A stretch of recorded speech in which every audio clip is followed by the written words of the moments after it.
ஆக்சுவலாக இந்த ஷோ ஆரம்பிக்கும் போது இந்த ஹார்ட் பீட் மாதிரி ஒன்று போச்சு டப் டப்னு.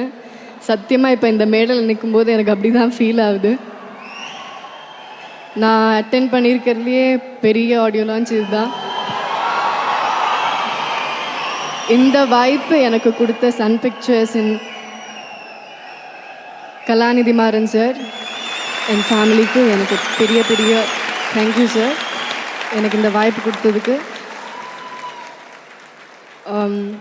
முருகதாஸ் சார், அவர் பார்க்கறதுக்கு தான் குட்டியாக க்யூட்டாக இருக்கார்.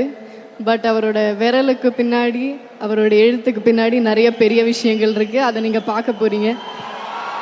படத்தில் வர நிறைய சின்ன சின்ன டைலாக்ஸ்க்கு சார் சொன்ன போது நான் அங்கேயே கை தட்டியிருக்கேன், ரொம்ப ரசிச்சிருக்கேன். இதை எப்போ ஸ்க்ரீனில் பார்ப்போன்னு உங்களை மாதிரியே நானும் காத்துட்ருக்கேன். Thank you sir. முருகதாஸ் சார் கூட இதுக்கு முன்னாடி ஒரு வாய்ப்பை நான் லைட்டாக மிஸ் பண்ணிட்டேன் இதுக்கு முன்னாடி. பட் சர்க்காருக்காக மிஸ் பண்ணேன்னு நினைக்கும் போது ரொம்ப ரொம்ப சந்தோஷமாக இருக்குது.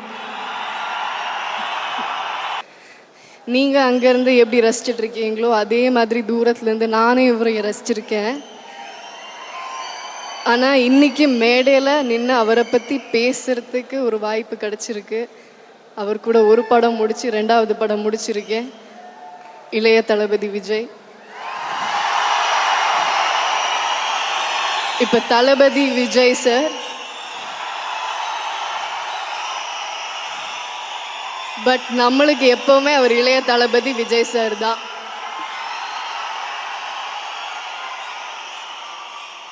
ரொம்ப ரொம்ப சந்தோஷமாக இருக்குது சார். நான் ஸ்க்ரீனில் ரசிச்சிருக்கேன், ஆனால் இன்றைக்கி அவர் கூட நடிச்சிருக்கேன். விஜய் சார் பற்றி சொல்லணுன்னா, 2 படம் நடித்து முடித்தாலும் எனக்கு டெய்லி அவரை ஷூட்டில் பார்க்கும்போது ஒரு புது மனிதரை பார்க்குற மாதிரி இருக்கும். அவர் வாங்குகிற இந்த ரெஸ்பெக்ட் அப்படி அவர் பார்த்தாலே நம்மளுக்கு அப்படி தோணும். Thank you sir. ரொம்ப சந்தோஷமாக இருக்குது. படம் நடிக்கிற வரைக்கும் நான் ஸ்க்ரீனில் பார்க்குற விஜய் சாரோட ரசிகை. இன்றைக்கி அவரோட மனசுக்கு, அவரோட டவுன் டு எர்த் பர்சனாலிட்டிக்கு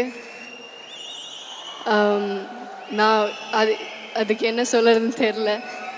நீங்கள் எல்லோரும் எப்படி ரசிக்கிறீங்களோ அவரை பார்க்கும்போது அதே மாதிரி தான் நானும் ரசிக்கிறேன். இன்றைக்கும் தியேட்டரில் போனால் நான் கை தட்டுவேன். ரொம்ப ரொம்ப சந்தோஷம் சார். ரொம்ப ரொம்ப சந்தோஷமாக இருக்குது. ஆஸ் யூஷுவல் நீங்கள் ரொம்ப ரொம்ப ஸ்டன்னிங்காக ரொம்ப அழகாக இருக்கீங்க. பெண்களை பார்த்து பொறாமப்படுற மாதிரி அவ்வளோ அழகாக நீங்கள் இன்றைக்கி வந்திருக்கீங்க.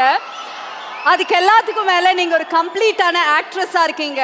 தமிழ் தெலுங்குன்னு 2 ஃபீல்ட்ஸ்லையுமே கலக்கிட்டு இருக்கீங்க. ரொம்ப பியூட்டிஃபுல்லான பல படங்கள் கொடுத்துருக்கீங்க. ஸோ ஐ திங்க் இந்த ஒரு நேரத்தில் நம்ம எல்லாருமே சேர்ந்து கீர்த்தி சுரேஷ்க்கு நல்ல ஒரு கிளாப் கொடுக்கலாம்.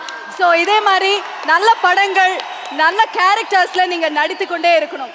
ஆனால் அதுக்கு முன்னாடி நீங்கள் தளபதி சாரோட மிகப்பெரிய ஃபேன் அப்படின்னு சொன்னீங்க. ஆனால் ஒரு ஃபோட்டோ மூமெண்ட், அதுவும் நீங்கள் ஃபேனாக இருக்கும்போது ஃப்ளாஷ்பேக் ஃபோட்டோ மூமெண்ட் இருக்குன்னு சொல்லி கேள்விப்பட்டோம். அந்த கதை எங்களுக்காக சொன்னீங்கன்னா நல்லா இருக்கும் ப்ளீஸ். ஆக்சுவலாக ஃபஸ்ட் டைம் நான் சாரை பார்க்குறது அவர் கேரளாவில் போக்கிரி 100th டேக்கு வந்திருந்தார். அப்போ தான் பார்த்தேன். நான் பண்ண பெரிய தப்புங்கிறது, நான் அவரை மட்டும் ஃபோட்டோ எடுத்தேன் அன்றைக்கி இந்த செல்ஃபியெல்லாம் தெரில. நான் இன்றைக்கி எதையும் சேர்ந்து எடுத்திருந்தேன்னா அது ஒரு பொக்கிஷமாக ஒன்று இருந்திருக்கும். நான் அவரை மட்டும் தான் ஃபோட்டோ எடுத்தேன். ஸோ அது இருந்தாலும் அது ஞாபகம் வச்சுக்கிற மாதிரி ஒரு பெரிய மறக்க முடியாத ஒரு மொமெண்ட். இல்லை, இப்போ வரைக்கும் 2 படம் அவர் கூட சேர்ந்து நடிச்சிருக்கீங்க. அதுவே மிகப்பெரிய பொக்கிஷம். தளபதியே உங்களுக்காக நடிக்க கொடுத்துருக்கோம். அதை விட பெரிய பொக்கிஷம் என்னமா? கிடையாது, அதை விட பெரிய பொக்கிஷம் கிடையாது. ரொம்ப சந்தோஷம் எனக்கு.